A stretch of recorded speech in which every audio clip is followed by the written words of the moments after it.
न- नमस्कार, स्वागत है आपका एक बार फिर से आपके चैनल फार्मेसी पॉइंट में। तो चलिए दोस्तों, वीडियो को शुरू करते हैं। उससे पहले छोटी सी रिक्वेस्ट है, आप इस चैनल को सब्सक्राइब कर लें, वीडियो को लाइक कर लें और साथ में बेल नोटिफिकेशन ऑन कर लें, जिससे आने वाली सभी अपडेट्स आपको तुरंत मिल सके। तो चलिए दोस्तों, वीडियो को शुरू करते हैं। तो दोस्तों, ये environmental education and disaster management का पार्ट 3 वीडियो है। तो चलिए दोस्तों, हम मल्टीपल चॉइस क्वेश्चन देख लेते हैं। आप यहाँ पर देख सकते हैं डिप्लोमा फार्मेसी और पॉलिटेक्निक फाइनल ईयर। ये सब्जेक्ट आपका फाइनल ईयर या फिर आपका फाइनल सेमेस्टर में आपको इसका पेपर देना होता है।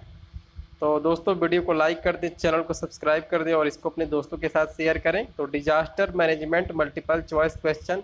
तो दोस्तों, इसके अंदर हमने केवल डिजास्टर मैनेजमेंट के मल्टीपल चॉइस क्वेश्चन को इंक्लूड किया है। तो दोस्तों, इसके अंदर पहला सवाल पूछा है कि international tsunami centre is located at, यानी कि इंटरनेशनल सुनामी सेंटर कहाँ स्थित है। तो दोस्तों, इसमें ऑप्शन दिए गए हैं new Delhi, Goa, Chennai and Honolulu. तो जो इंटरनेशनल सुनामी सेंटर है ये आपका होनोलुलु में लोकेटेड है। तो जो इसका सही आंसर है वो आपका है ऑप्शन नंबर 4 वाला, जो है ये आपका सही आंसर है। तो चलिए अगला सवाल देख लेते हैं। तो हमारे सामने अगला क्वेश्चन आ चुका है, which of the following is not a natural disaster, यानी कि इसके अंदर प्राकृतिक रूप से इसमें पूछा है कि यहाँ पर निम्नलिखित में से कौन सी प्राकृतिक आपदा नहीं है। तो इसमें दिया है अर्थक्वेक, इसके अलावा दिया है volcanic eruption, tsunami and war. तो आप यहाँ पर देख सकते हैं ये जो वॉर दिया है, वॉर का मतलब क्या होता है, इसका मतलब होता है युद्ध, यानी कि वॉर जो है युद्ध है। ये प्राकृतिक आपदा नहीं है, ये आपका मैन मेड डिजास्टर है, यानी कि इसको इंसान खुद बनाता है। बाकी इसमें अर्थक्वेक दिया है जिसका मतलब होता है भूकंप, ये आपका भूकंप हो गया। इसके अलावा इसमें दिया है वोल्केनिक इरप्शन, इसका मतलब होता है ज्वालामुखी फटना। और सुनामी, आपको पता होगा सुनामी क्या होता है। तो चलिए क्वेश्चन नंबर 3 देख लेते हैं। तो हमारे सामने क्वेश्चन नंबर 3 आ चुका है। इसके अंदर पूछा है कि क्वेश्चन नंबर 3 पूछा है head office of national institute of disaster management is, यानी कि national institute of disaster management का हेड ऑफिस कहाँ पे है। तो इसमें ऑप्शन दिए गए हैं वो है न्यू दिल्ली, हैदराबाद, लखनऊ एंड मुंबई। तो जो इसका दोस्तों सही आंसर है वो आपका है नई दिल्ली, यानी कि national institute of disaster management NIDM का जो इसका हेड ऑफिस है वो कहाँ पर है, वो नई दिल्ली में है। तो चलिए अगला सवाल देख लेते हैं। तो हमारे सामने क्वेश्चन नंबर 4 आ चुका है कि national institute of disaster management started in, यानी कि NIDM को कब स्टार्ट किया गया था। तो दोस्तों, इसको 14 अगस्त 2004 को स्टार्ट किया गया था। तो जो इसका सही ऑप्शन है वो है आपका ऑप्शन नंबर 3, 2004 में इसको स्टार्ट किया गया था। तो चलिए क्वेश्चन नंबर 5 हम देख लेते हैं। तो हमारे सामने क्वेश्चन नंबर 5 आ चुका है। इसमें पूछा है कि national disaster management authority comes under. तो दोस्तों, जो NDMA national disaster management authority है ये किसके अंदर आती है। तो इसमें दिया है मिनिस्ट्री ऑफ इन्वायरमेंट, इसके अलावा ministry of home affair, ministry of pollution और इसमें दिया है मिनिस्ट्री ऑफ फॉरेन अफेयर। तो दोस्तों, नेशनल डिजास्टर मैनेजमेंट अथॉरिटी जो है वो मिनिस्ट्री ऑफ होम अफेयर्स के अंतर्गत आती है, यानी कि हमारा दूसरा वाला ऑप्शन जो सही है। और यहाँ पर आपका S छूट गया है, आप इसको बना लेंगे। तो चलिए क्वेश्चन नंबर 6 हम देख लेते हैं। तो हमारे सामने क्वेश्चन नंबर 6 आ चुका है। इसके अंदर पूछा है कि क्वेश्चन नंबर 6 पूछा है कि tsunami centre located in India, यानी कि सुनामी सेंटर इंडिया के अंदर कहाँ लोकेटेड है। तो दोस्तों, ये आपका जो इसका सही ऑप्शन है वो है आपका ऑप्शन नंबर 1 हैदराबाद। तो सुनामी सेंटर कहाँ पे लोकेटेड है, वो लोकेटेड है कहाँ पे, हैदराबाद के अंदर ये लोकेटेड है। तो चलिए अगला सवाल देख लेते हैं। तो क्वेश्चन नंबर 7 हमारे सामने आ चुका है। तो दोस्तों, इसके अंदर पूछा है कि India total flood prone area is up to. तो दोस्तों, जो इसका सही आंसर है वो आपका है 12%। तो दोस्तों, इसका मतलब होता है प्रोन का मतलब होता है जहाँ पे आपका बाढ़ आ सकता है, इसका मतलब होता है संभावित, इसका मतलब होता है संभावित, जहाँ पे बाढ़ आने की संभावना है। तो इसके अंदर पूछा है कि India total flood prone area, यहाँ पे दिया फ्लड का मतलब क्या होता है, बाढ़ होता है, फ्लड का मतलब बाढ़ होता है। तो India total flood prone area is up to, तो दोस्तों इसका जो सही आंसर है वो है आपका 12%। तो चलिए दोस्तों अगला सवाल देख लेते हैं। तो दोस्तों इसमें हमारा अगला सवाल आ चुका है कि India total cyclone prone area is, तो दोस्तों जो इसका सही आंसर है वो है आपका 8%। अब जो भी आपका साइक्लोन है ये आपका कहाँ पे आता है, ये आपका आता है जहाँ पर समुद्रीय तट है, जहाँ पर समुद्रीय तट है यानी कि कोस्टल एरिया है, वहाँ पर साइक्लोन आने का चांस ज़्यादा होता है। तो इसमें पूछा है कि India total cyclone prone area is, तो दोस्तों ये आपका जो ऑप्शन सही है वो है आपका 8% वाला जो ऑप्शन है, ये आपका सही ऑप्शन है। तो चलिए अगला सवाल देख लेते हैं। तो इसके अंदर पूछा है कि Bhopal gas tragedy happens due to, यानी कि भोपाल गैस ट्रेजेडी क्यों हुई थी। तो दोस्तों ये आपका 1984 में हुआ था, आप इस बात को याद रखेंगे। तो दोस्तों ये जो आपका भोपाल गैस ट्रेजेडी हुआ था ये MIC गैस की वजह से हुआ था, जो कि होता है मिथाइल आइसोसाइनेट गैस होता है। तो ये आपका पहला वाला जो ऑप्शन है ये आपका सही ऑप्शन है। तो चलिए अगला सवाल देख लेते हैं। तो इसके अंदर पूछा है कि novel corona virus has originated from, यानी कि जो आपका कोरोना वायरस है इसकी उत्पत्ति कहाँ से हुई, इसमें पूछा है। तो आपको पता होगा जो कोरोना वायरस है ये कहाँ से आया है, ये चाइना से आया है। तो इसका मतलब हमारा पहला वाला ऑप्शन सही है। तो चलिए अगला सवाल देख लेते हैं। तो इसके अंदर क्वेश्चन नंबर 10 पूछा है। इसमें पूछा है कि corona virus belong to which family of virus. तो दोस्तों जो इसका सही आंसर है वो है आपका कोरोना विरिडी फैमिली से आपका कोरोना वायरस बिलोंग करता है। तो चलिए दोस्तों अगला सवाल हम देख लेते हैं। तो हमारे सामने क्वेश्चन नंबर 11 आ चुका है और इसमें पूछा है how many stages are there in the process of disaster management, यानी कि डिजास्टर मैनेजमेंट के अंदर कितने प्रोसेस होते हैं। तो इसमें दिया है 7 होते हैं, 4 होते हैं या फिर 5 होते हैं, और इसमें एक और ऑप्शन दिया है 8 होते हैं, 8 होते हैं। तो दोस्तों जो आपका डिजास्टर मैनेजमेंट है इसके अंदर 5 प्रोसेस होते हैं, इसका मतलब हमारा पाँचवा दोस्तों इसका मतलब हमारा चौथा वाला जो ऑप्शन है ये हमारा सही ऑप्शन है। तो दोस्तों मैं आपको पांचों के नाम बता देता हूँ। तो जो पहला प्रोसेस होता है वो आपका होता है प्रिवेंशन, यानी कि रोकथाम। पहला आपका ऑप्शन हो गया प्रिवेंशन, पहला स्टेप क्या होता है प्रिवेंशन।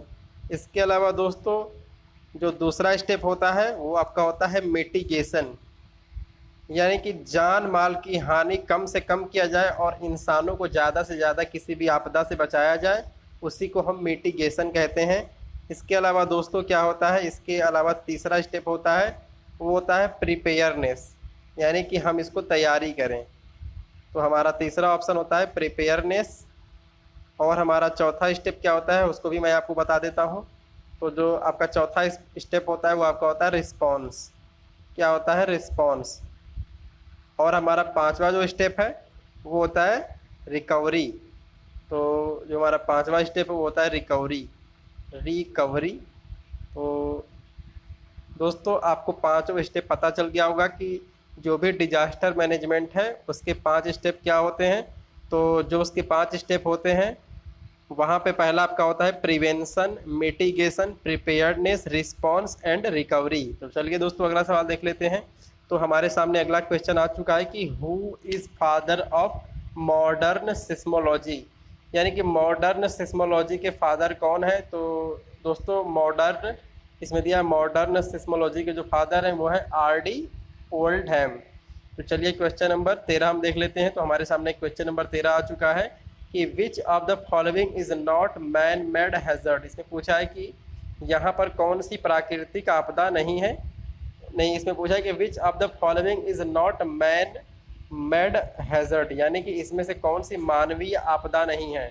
तो इसमें दिया है leakage of toxic waste, wars and civil strife, drought and environmental pollution. तो दोस्तों जो आपका ड्रॉट है इसका मतलब होता है सूखा पड़ना, जो कि मैन मेड हैजर्ड्स नहीं है, यानी कि ये मानवीय आपदा नहीं है। तो चलिए दोस्तों अगला सवाल देख लेते हैं।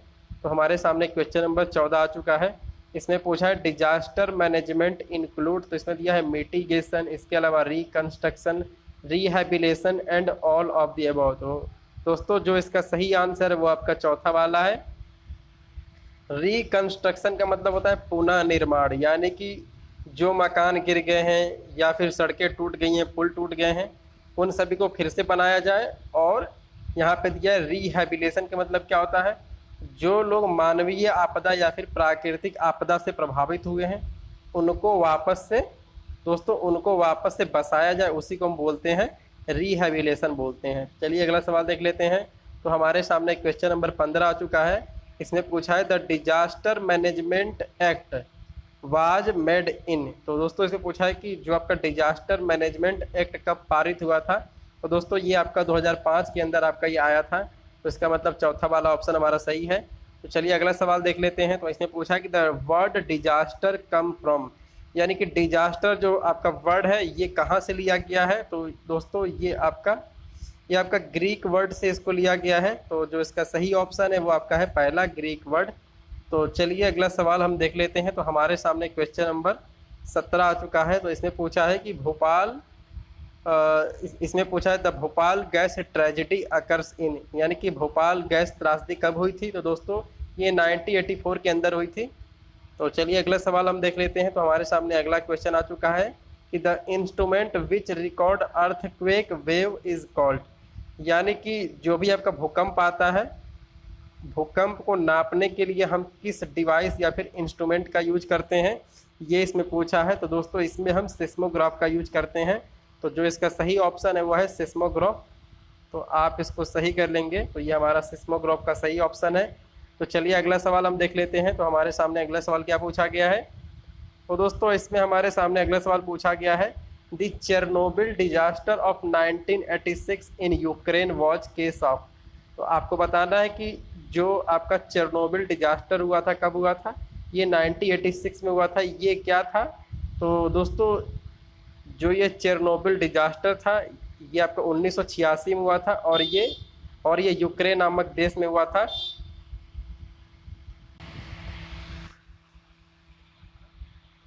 तो दोस्तों जो इसका सही विकल्प है वो है न्यूक्लियर डिजास्टर, यानी कि जो आपका चेरनोबिल में अटैक हुआ था, आप यहाँ पर देख सकते हैं लिखा है the Chernobyl disaster of 1986 in Ukraine was a case of. तो ये एक न्यूक्लियर डिजास्टर था। तो चलिए अगला सवाल देख लेते हैं। तो हमारे सामने दोस्तों अगला सवाल आ चुका है जो कि है क्वेश्चन नंबर 20 और इसमें पूछा है percentage of drought prone area in the India. तो दोस्तों जो इसका सही ऑप्शन है वो इसका है 30%। तो दोस्तों जो इसका सही ऑप्शन है वो है 30%, यानी कि इंडिया के अंदर, भारत के अंदर कितने प्रतिशत एरिया ऐसा है जहां पर सूखा पड़ने की बिल्कुल संभावना होती है। तो दोस्तों वो है आपका 30%। तो चलिए अगला सवाल देख लेते हैं। तो हमारे सामने क्वेश्चन नंबर 21 आ चुका है। इसमें पूछा है दी टेररिस्ट अटैक इन मुंबई। तो दोस्तों जो आपका ताज होटल के अंदर आतंकवादी हमला हुआ था ये आपका कब हुआ था, इस सवाल में ये पूछा है। तो दोस्तों ये आपका 2008 में हुआ था। तो चलिए अगला सवाल देख लेते हैं। तो हमारे सामने क्वेश्चन नंबर 22 आ चुका है और इसके अंदर पूछा है कि the state disaster management authority is headed by, या फिर स्टेट डिजास्टर मैनेजमेंट अथॉरिटी का चीफ या फिर मुखिया कौन होता है। तो दोस्तों वो होते हैं चीफ मिनिस्टर होते हैं। आप यहाँ पर चीफ कर लेंगे, स्पेलिंग मिस्टेक हो गई है। बाकी इसमें ऑप्शन दिए गए हैं प्राइम मिनिस्टर, इसमें ऑप्शन दिए गए हैं chief secretary of state and none of the above. तो जो इसका सही आंसर है वो है चीफ मिनिस्टर ऑफ स्टेट। तो चलिए अगला सवाल देख लेते हैं। तो हमारे सामने क्वेश्चन नंबर 23 आ चुका है। इसमें पूछा है कि डिजास्टर आर क्लासिफाइड इनटू। तो दोस्तों जो भी डिजास्टर होता है यानी कि आपदा होता है उसको हम दो भागों में डिवाइड कर सकते हैं। पहला आपका होता है नेचुरल यानी कि प्राकृतिक आपदा और आपका दूसरा होता है मैन मेड डिजास्टर यानी कि मानवीय आपदा। तो जो इसका सही आंसर है वो है बोथ 1 and 2, यानी कि नेचुरल एंड नॉन मेड के अंदर हम डिजास्टर को डिवाइड कर सकते हैं। तो चलिए क्वेश्चन नंबर 24 देख लेते हैं। तो इसमें पूछा है कि in Gujarat Swami Narayan temple is affected by, यानी कि गुजरात के अंदर स्वामी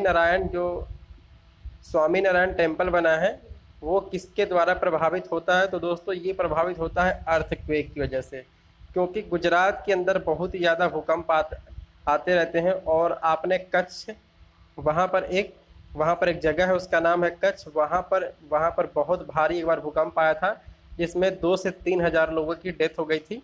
तो चलिए अगला सवाल देख लेते हैं। तो हमारे सामने क्वेश्चन नंबर 25 आ चुका है। इसमें दिया है कि एवलांच टेक प्लेस इन, तो इसमें दिया है high altitude, low altitude, ground level and none of the above. तो दोस्तों जो आपका एवलांच होता है, जहाँ पे दोस्तों ग्लेशियर होते हैं वहाँ पर ये आप इसको बोल सकते हैं कि ये एक इसको आप इसको हिंदी में बर्फीला तूफान बोल सकते हैं। आप इसको बर्फीला तूफान बोल सकते हैं।